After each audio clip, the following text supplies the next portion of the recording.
there and beat Tom Brady. You're watching Speak for Yourself. Marcellus Wiley here. Emmanuel Acho smiling still ear It's to good ear. to see you with the smile on your face now, though. You've kind of accepted the Clippers' loss, I see.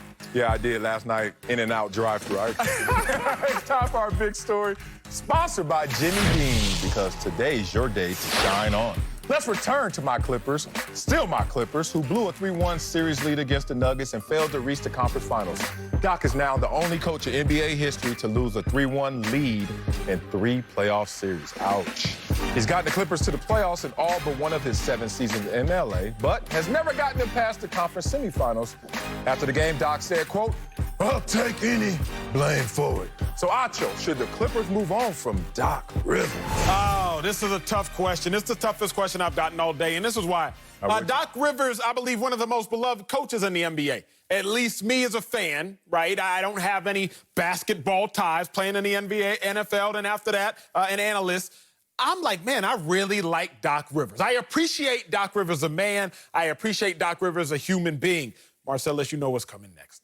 But wait, it gets the worse. problem is, you got to speak real with these facts. I mean, think about this. Doc Rivers is one of the most long-tenured coaches in the NBA. The only coaches that have been at their team longer than Doc Rivers, you got Coach Pop, been with them Spurs, 24 years. But he has 5 titles to sit there and prove it with. You got Carlisle, but he has a title. You got Spoelstra, but he has a couple titles. You have Stotts, but Stotts, remember, went to the finals last year in the West, which Doc Rivers has still yet to do. And then you got Brad Stevens. You know Brad Stevens coaching the Boston Celtics, the same Celtics that Doc Rivers left because Doc Rivers didn't want to be a part of a rebuild. And Brad Stevens has been to the Eastern Conference Finals 3 out of the last 4 years. So as much as I like Doc Rivers, you have to remember, what has Doc Rivers as a coach truly achieved? Okay, in 2008, he won. I get that. But in theory, I equate that to Dak Prescott's rookie year when he went 13-3, and everybody has hung Dak's success on that rookie season. Was that really achievement, or did he underachieve? Because, yes, Doc Rivers, he won that title. Anything is possible. You remember KG after they won the chip? KG got that money on that one. But remember, that Celtics team was the first real big 3. Like, they should have had at least 2 chips, and Doc only has 1 to show for it. Let's go back when Doc Rivers, prior to that Celtics team, all he has to show for it was squandering T-Mac's arguably greatest season when he led the league in points with 32 points per game in the Magic, and Doc Rivers squandered that opportunity. So as much as I like Doc Rivers, the man, when you look at what Doc Rivers has done and his entire body of work, there's just not a lot that's impressive outside of that 1 year, that 1 championship. But in all honesty, you could argue that only winning 1 championship with that squad is underachieving. The same parallel you made 30 minutes ago. LeBron James goes to Miami. In theory, you could argue he underachieved. Sure, he had 2 chips, but went 2 for 4. In the same breath, I would argue, yes, Doc Rivers has a chip, but has Doc Rivers actually overachieved or underachieved with the teams he's coached? And I think a much stronger argument can be said that he's underachieved. So Chip City, Clip City, I think that's what they say. Yeah, they say. They got to move on from Doc, bro. They have to. I was waiting for you to just finally get off that fence, ripping up your Levi's, and finally say it. Say it with your chest. I don't want to bust out the suit jacket. I don't like saying things with my chest because the jacket might pop. Oh, my God. You have not been on this planet long enough to say the things that you say. You are smart. You can make it sound good, but it just doesn't work in reality. I totally disagree with you for many reasons. Please, I'm here all day. All right, let's keep it simple. If it's not Doc Rivers as your coach, who? When they out there hiring, Tom Thibodeau level coaches, these hey, is Thibodeau available? And that level. So if it's not Doc Rivers first, who? And why do I bring that up? Because my name is Marcellus Vernon Wiley, and my teammates used to call me Dat Dude. And they got that in part from a rapper named Devin the Dude. You ever heard Devin the Dude? He's from Texas. He had a song and he had a chorus where he said, "Don't give up for show to get mo, because you end up with no."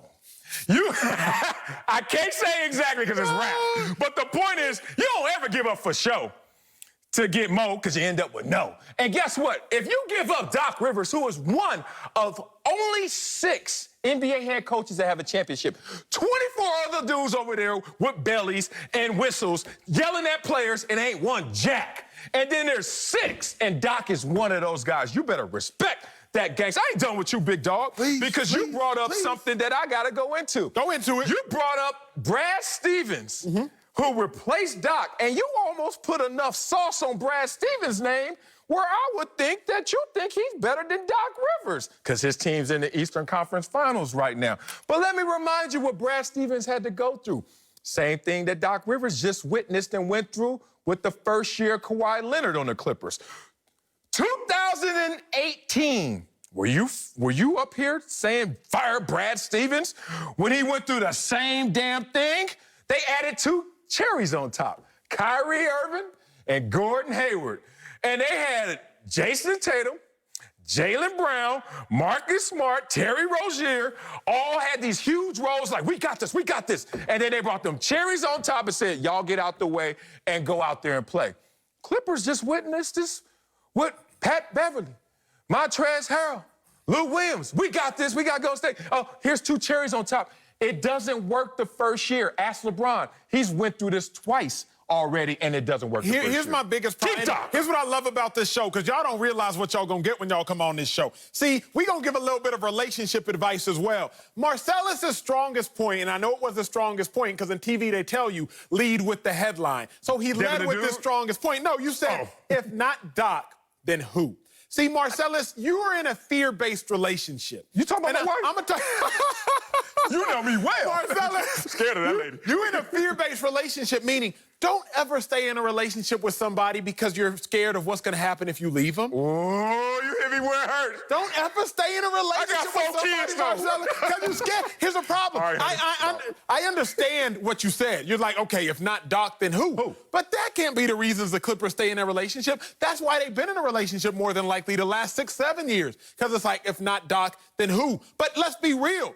Has Doc overachieved or has he underachieved? The fact of the matter is, if anything, he's underachieved. Let's talk about blowing the 3-1 lead in what was it? Was it 2015, 2016? Which one? 03? 03, there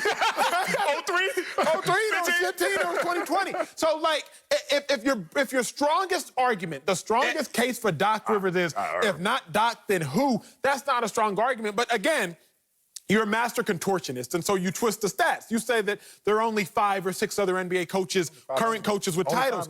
There's a dude on Doc's bench, Ty Lue, that got a title. That's right. So how can you sit here and say, if not Doc, then who? Marcellus, get out of these fear-based relationships, whether it's in life or it's on the court. That's all I'm gonna say. Oh, you hit me where it hurt. I ain't gonna lie. If they cut this up and put it on YouTube and I take a loss like this, I gotta come back fighting. Come on, Compton, let's fight. All right. You know damn well, though, when Steve Ballmer has his exit interviews and Ty Lue comes in by himself and Sam Cassell comes in by himself, like, I'm just saying, like, I wouldn't have done that. But you know what? I ain't the head coach. I ain't the head coach. If they're smart, they got to play it that way. Strong points right there. The only thing I will push back on that is saying Doc Rivers is achieved. I don't know if overachievement is really the thing, because, look, he had to fight racism. He had a racist owner. And then he fought through racism. I mean, this brother had to fight through it right there in his organization. Beyond that, Lob City was a thing, but it was chemistry issues. This is a thing, but it's day 1, year 1 of this same thing. So let's see how it plays out. LeBron was given 2 passes to do the same exact thing that we're trying to see Kawhi and Doc Rivers do. Let's get Slick Rick the Bucher in on this, Rick. Should the Clippers move on from Doc Rivers? Say it. Acho, can you give Marcellus and I a minute here? Please. I need a minute with my man. I'll exit. Marcellus. Yeah. You know